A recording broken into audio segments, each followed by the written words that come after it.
ছোটবেলা থেকে যে ঘরটাতে বড় হয়েছেন একটা সময় সেই ঘরটাই কিন্তু পর হয়ে যায়। কারণ সেই ঘরটাতে তো আর থাকা হয় না। থাকার জন্য কোনো নতুন ঠিকানা তৈরি হয়ে যায়। যদিও নতুন ঠিকানা তৈরি হয়, কিন্তু মনের কোণে সেই ঘরটার জন্য একটা সুন্দর জায়গা আজীবন থেকে যায় মেয়েদের মনে। আসসালামু আলাইকুম। আজ অনেক দিন পরে বাবার বাড়িতে বেড়াতে এসেছি। আর এসেই নিজের ঘরটাতে ঢুকে খুবই নস্টালজিক হয়ে গিয়েছি। কারণ এটাই সেই ঘর, যে ঘরটাতে কেটেছে আমার জীবনের একটা লম্বা সময়, যে ঘরটাতে আমি আমার অনেক স্মৃতি জমিয়ে রেখেছি। যখনই এই ঘরে আসি যেন আমি সেই দিনগুলোতে ফেরত চলে যাই। তাই আজকে ঠিক করলাম এই ঘরটাকে একটুখানি ক্লিন করে নেওয়া যাক। যেহেতু আর অনেক দিন ঘরে কেউ থাকে না, তাই ঘরটাতে অনেকটাই ধুলো জমে গিয়েছে। আজকে ক্লিন করে গেলেও আবারও ধুলো জমবে, কিন্তু তারপরেও মনটা খুব করে চাইছে একটুখানি নিজের হাতে আমার সেই চিরচেনা ঘরটাকে, টেবিলটাকে, সেই ছোট্ট কর্নারটাকে একটুখানি মুছে আবারও পরিষ্কার করে রাখতে। ঘরের জানালাটা খুলে দিলাম এবং শুরু করে দিলাম আমার আজকের এই কাজগুলো। কিছু কাজ থাকে যা করতে কখনোই ক্লান্তি আসে না। সেটা যত কঠিন কাজই হোক না কেন, খুব স্বচ্ছন্দে করা যায় এবং কোনো রকম বিরক্তিও কাজ করে না। ঠিক সেরকমই একটি কাজ হচ্ছে আমার এই ঘরটি গোছানো। এই ঘরটি হচ্ছে সেই ঘর, যে ঘর আমার ছোটবেলার স্মৃতি বহন করে। এই ঘরের প্রতিটি ইট জানে আমার ছোটবেলার এক একটা কাহিনী। এর প্রতিটি দেয়াল আমার এক একটা স্মৃতি আঁকড়ে ধরে আছে। তাই এই ঘরের প্রতিটি জিনিসই আমার খুব পছন্দ। যদিও অনেক পুরনো হয়ে গিয়েছে, দেয়ালটা নষ্ট হয়ে যাচ্ছিল বলে আব্বু একটা সময়ে খুব শখ করে আমাকে টাইলস করে দিলেন। কারণ লোনা ধরে দেয়ালের প্লাস্টারগুলো খুলে যাচ্ছিল। আব্বু চাচ্ছিল না তার মেয়ের শখের ঘরটা একবারে নষ্ট হয়ে যাক বা অসুন্দর হয়ে যাক। তাই তার সাধ্য অনুযায়ী তিনি চেষ্টা করেছেন সর্বোচ্চটা ভালো করতে। এবং কিছু বছর আগে এই ঘরটাতে টাইলস করা হয়েছে এবং টাইলস করে তিনি আমাকে তার সাধ্যের মধ্যে একটা রাজকীয় ঘর উপহার দিয়েছেন। বাবারা বুঝি এরকমই হয়, মেয়েদের শখ পূরণ করতে তারা সব কিছু উজাড় করে দেন। বাবারা হচ্ছে সন্তানদের ভবিষ্যৎ গড়ার এক নীরব কারিগর। সব কিছুর পিছনে থাকে, অন্তরালে থাকে, কিন্তু সবচেয়ে যে গুরুত্বপূর্ণ ভূমিকাটা তারাই পালন করে থাকে। তাদেরকে কখনো ধন্যবাদ দেয়া হয় না, কখনো বলা হয় না আব্বু তোমাকে খুব ভালোবাসি। এই কথাটা বলতেও সামনাসামনি কেন জানি অনেক বেশি আড়ষ্টতা কাজ করে, কিন্তু হয়তো তিনি ভেতরে ভেতরে ঠিকই অনুভব করেন তার সন্তান তাকে কতটা ভালোবাসে।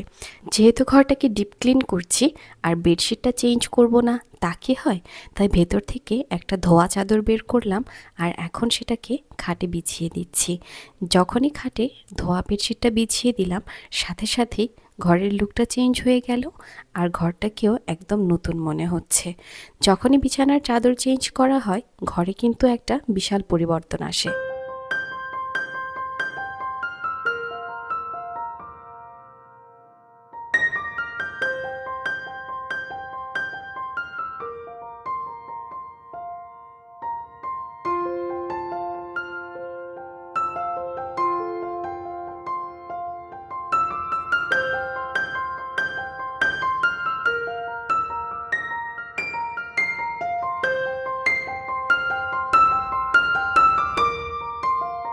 বিছানার চাদরটা পাল্টে একটুখানি নাস্তা করে নিলাম মুড়ি এবং কলা দিয়ে।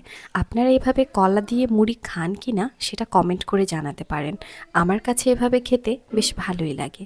আর তারপরে চলে এলাম আমার টেবিলটা পরিষ্কার করতে। এটা হচ্ছে আমার দাদুর ছবি। আমার দাদু মারা গিয়েছেন 2012 সালে। তখন আমি এসএসসি পরীক্ষা দিই। আমার পরীক্ষা চলাকালীন সময়েই দাদু অসুস্থ ছিলেন এবং তার কয়েকদিনের মধ্যেই দাদু আমাদের সবাইকে ছেড়ে আল্লাহর ডাকে সাড়া দিয়ে চলে যান। যাই হোক, যেহেতু এটা নিয়তি, একদিন তো সবাইকেই যেতে হবে। এই যে আমি আমার টেবিলটা মুছে নিলাম এবং আবার ছবিগুলো রেখে দিচ্ছি। কর্নারে যে পেন্সিল স্কেচটা দেখতে পেলেন, এটা আমার একটা মামাতো ভাই আমাকে এঁকে দিয়েছে। আমার ছবিটা সে পেন্সিল দিয়ে এত সুন্দর করে এঁকে দিয়েছে, আমার খুবই পছন্দের এই ছবিটা। যাই হোক, কথা বলতে বলতে আমার টেবিলটাও মুছে নেওয়া কমপ্লিট হয়ে গেল। আগে এই টেবিলটাতে অনেক বই ছিল। মাঝে মাঝে মনে হতো বইয়ের ভারে যেন টেবিলটাই না ভেঙে যায়। অনেক বই ছিল। যাই হোক, এখন সেই বইগুলো নেই, সরিয়ে ফেলেছি। কিছু খাতা রয়েছে। আম্মুকে এবার বলে দিলাম এই খাতাগুলো যেন ফেরিওয়ালাকে দিয়ে দেয়, কারণ সব কিছুরই একটা এক্সপায়ারি ডেট থাকে, এগুলোর আর প্রয়োজন নেই। যাই হোক, এরপরে চলে এলাম আমার সবচেয়ে পছন্দের জায়গা, এই কর্নারটা। এই কর্নারটা এই কারণেই পছন্দ, কারণ এখানে আমার জীবনের কিছু প্রাপ্তি আমি সাজিয়ে রেখেছি। ছোটবেলায় অনেক প্রতিযোগিতায় অংশ নিয়েছিলাম এবং সেখান থেকে পুরস্কারও পেয়েছি। আর সেই পুরস্কারগুলোই আম্মু এখানে সুন্দর করে সাজিয়ে রাখে। যখনই এটা দেখে আম্মুর বুকটা হয়তো গর্বে ভরে ওঠে, কারণ এগুলো তার মেয়ের অর্জন। যাই হোক, আবারও সেগুলোকে সুন্দরভাবে সাজিয়ে রাখলাম। কর্নারটা অনেক দিনের, এর আঠাগুলো খুলে খুলে যাচ্ছিল, তাই এটাকে ভালোভাবে মুছে নিলাম। আর আব্বুকে বললাম যেন এই কর্নারটা একটুখানি সারিয়ে নেয়।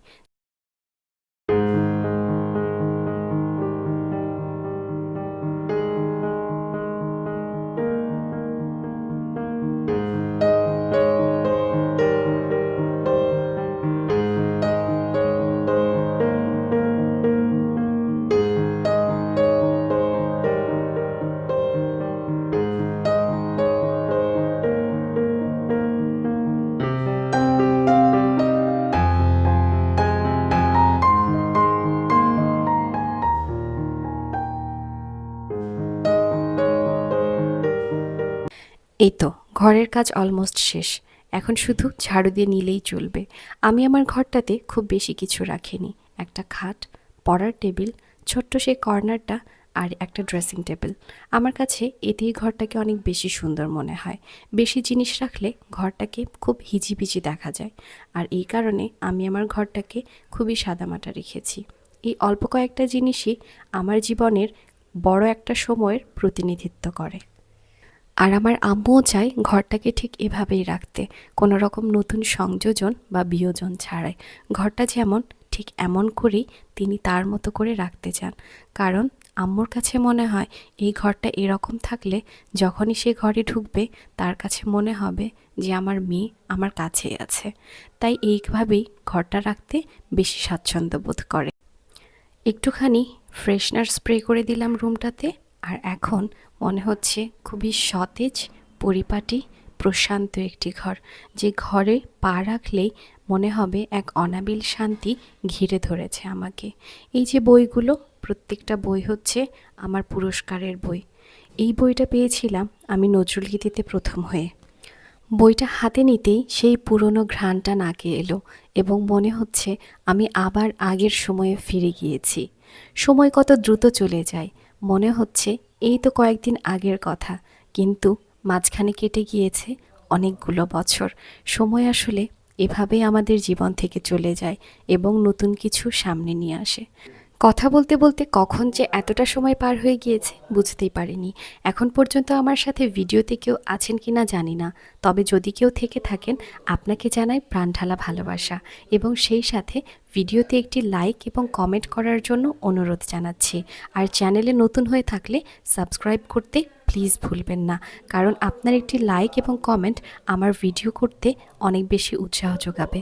ভালো থাকবেন, দেখা হবে পরবর্তী কোনো ভিডিওতে।